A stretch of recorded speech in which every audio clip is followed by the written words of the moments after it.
So next हमारे पास यहाँ पर पीबीटी ने एक ऑर्बिटल ओवरलैपिंग कॉन्सेप्ट बताया था कि ऑर्बिटल्स जो होते हैं वो एक दूसरे को ओवरलैप कर लेते हैं। ठीक है बेटा, तो ऑर्बिटल्स जब ओवरलैप करते हैं तो 3 टाइप की ओवरलैपिंग होती है। एक पॉजिटिव ओवरलैपिंग जो हमारे पास बॉन्ड फॉर्मेशन में रिजल्ट करेगी, मतलब जहाँ पर पॉजिटिव ओवरलैपिंग हो रही है वहाँ पर बॉन्ड हमारे पास फॉर्म होगा ही होगा। एक होती है नेगेटिव ओवरलैपिंग कि नेगेटिव ओवरलैपिंग अगर हमारे पास हो गई तो बॉन्ड वहाँ पर फॉर्म नहीं होगा, मतलब ओवरलैपिंग होना और नहीं होना वहाँ पर हमारे पास बराबर है। And next we have zero overlapping की जहाँ पर ओवरलैपिंग हमारे पास होती ही नहीं है। तो पॉजिटिव ओवरलैपिंग में हमारे पास जो ओवरलैपिंग है it is between PZ and PZ. PZ के बीच में ओवरलैपिंग हो रही है। एक तो आप लोग ये चीज़ ध्यान रखोगे कि ये जो एक्सिस है, ये जो एक्सिस आती है दिस इज जेड, ये जो एक्सिस आएगी दिस इज एक्स, और आगे की तरफ जो एक्सिस आएगी दैट विल बी वाई।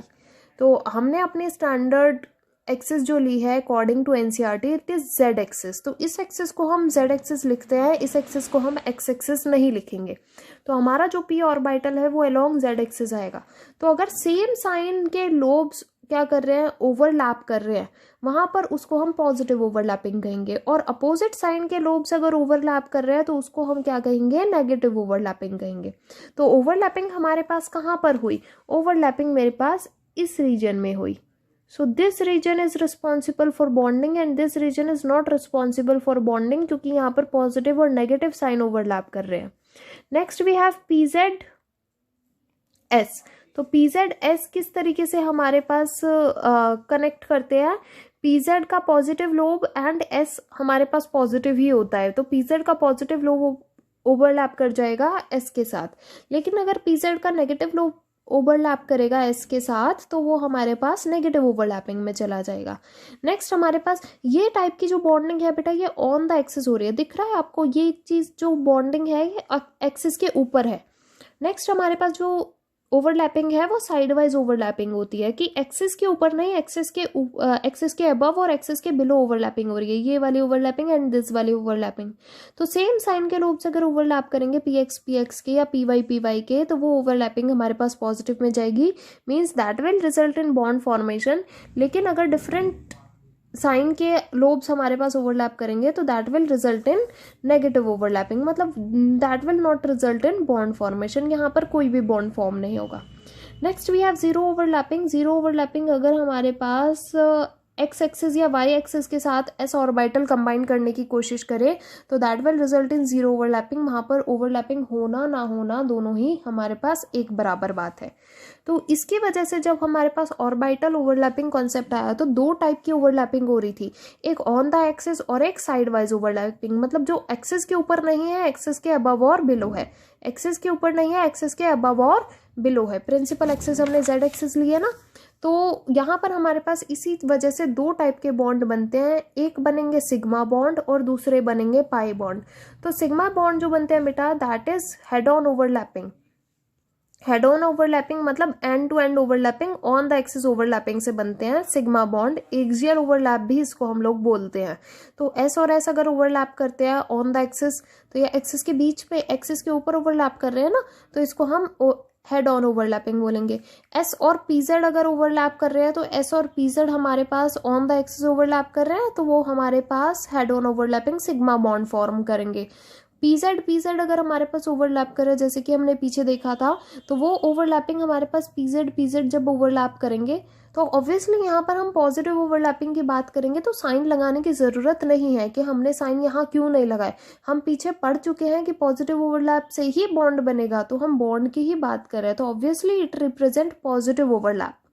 ठीक है बेटा, तो यहाँ पर पीजेड अगर ओवरलैप कर रहा है ऑब्वियसली सेम लोब्स हमारे पास क्या कर रहे होंगे, कंबाइन कर रहे होंगे and that too on the axis. तो ऑन द एक्सिस वाले जो हमारे पास बॉन्डिंग है it is s s overlapping, s p overlapping and pz overlapping. तो बेटा ये जो 3 टाइप की बॉन्डिंग होती है दिस 3 टाइप की बॉन्डिंग हम लोगों को सिग्मा बॉन्ड देती है। अब हम पाई बॉन्ड के बारे में बात करते हैं कि पाई बॉन्ड हमारे पास कहाँ से मिलता है, पाई बॉन्ड किस तरह से हम लोग देखते हैं और पाई बॉन्ड हमारे पास कैसे आता है। So this is our pi bonding. Pi bonding जो होती है वो अबव और बिलो द प्लेन होती है। अबव और बिलो द प्लेन होने का मतलब है कि एक्सिस के ऊपर कोई भी ओवरलैप नहीं हो रहा है, यहाँ पर कोई भी ओवरलैप नहीं हो रहा है, इस एक्सिस से अबव और इस एक्सिस से बिलो ओवरलैप हो रहा है। ठीक है बेटा, तो in the formation of pi bond क्या लिखा है, फॉर्मेशन ऑफ पाई बॉन्ड जब होती है तो जो एक्सेस होती हैं remains parallel to each other, वो एक दूसरे के पैरेलल रहेंगी, जो एक्सेस होंगी वो एक दूसरे के पैरेलल रहेंगी, ये P x axes p P x एक्सेस दोनों एक दूसरे के पैरेलल है ना, and remains perpendicular to the nuclear axis, और न्यूक्लियर एक्सिस की क्या होंगी, परपेंडिकुलर होंगी, मतलब एक दूसरे के पैरेलल होंगे लोब्स, और इंटर न्यूक्लियर एक्सिस मतलब जेड एक्सिस के क्या होंगे, परपेंडिकुलर होंगे। तो जो ऑर्बिटल ओवरलैप करते हैं वो साइड वाइज ओवरलैपिंग होती है हमारे पास, above the axis and below the axis हमारे पास जो है ओवरलैपिंग टेक्स प्लेस करती है। तो इस ओवरलैपिंग को हम ऐसे भी शो कर सकते हैं, और यहाँ पर एक्सिस के ऊपर कुछ भी नहीं है, तो हमारे पास जो यहाँ पर बॉन्डिंग है, जो भी हमारे पास ओवरलैपिंग हो रही है, that overlapping is above and below the axis. So हमने इलेक्ट्रॉन क्लाउड यहाँ पर अबव द एक्सिस दिखाया है एंड बिलो द एक्सिस दिखाया है। तो ये इलेक्ट्रॉन डेंसिटी है, वहाँ पर जो इलेक्ट्रॉन डेंसिटी थी वो ऑन द एक्सिस इकट्ठी हो रही थी हमारे पास।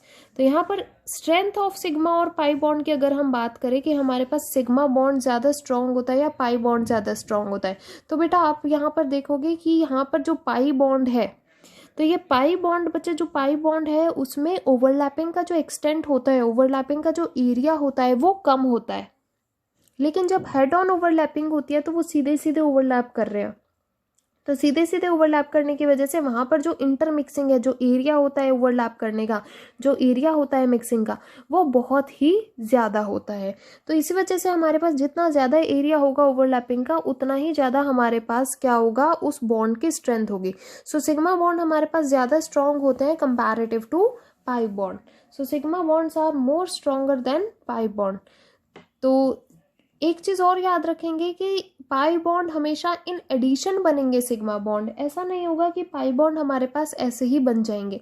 जब सिग्मा बॉन्ड बन जाएगा उसके बाद पाई बॉन्ड बनेगा, अगर हमारे पास किसी चीज़ में स्कोप है तो कोई भी एटम्स अगर आपस में सिंगल बॉन्ड बना रहे हैं, that single bond is always sigma. लेकिन अगर कहीं पर किसी के बीच में डबल बॉन्ड बन रहा है, तो डबल बॉन्ड में दो बॉन्ड होते हैं, तो उन दो बॉन्ड में एक सिग्मा होगा और एक पाई होगा। अगर कहीं पर हमारे पास ट्रिपल बॉन्ड बन रहा है, तो उस ट्रिपल बॉन्ड में एक सिग्मा होगा और दो पाई होंगे, तो एक सिग्मा सबसे पहले काउंट कर लेंगे हम, और बाकी सब उसके बाद पाई है। तो डबल बॉन्ड और ट्रिपल बॉन्ड के केसेस में हमारे पास पाई बॉन्ड बनता है, और सिंगल बॉन्ड अगर हमारे पास कहीं पर भी प्रेजेंट है, किसी के भी साथ प्रेजेंट है, दैट बॉन्ड विल ऑलवेज भी सिग्मा। वो हमेशा ही हमारे पास क्या होगा, वो हमेशा ही हमारे पास सिग्मा बॉन्ड होगा, और सिग्मा बॉन्ड बनने के बाद पाई बॉन्ड बनेगा। ठीक है बेटा, तो सिग्मा बॉन्ड बनने के बाद हमारे पास पाई बॉन्ड बनेगा। तो जैसे कार्बन और कार्बन में अगर आप डबल बॉन्ड की बात करो, तो वो जो डबल बॉन्ड होगा बेटा, अगर हमारे पास डबल बॉन्ड एग्जिस्ट कर रहा है कार्बन और कार्बन के बीच में, तो पहले सिग्मा बनेगा, एक सिग्मा होगा और दूसरा पाई होगा।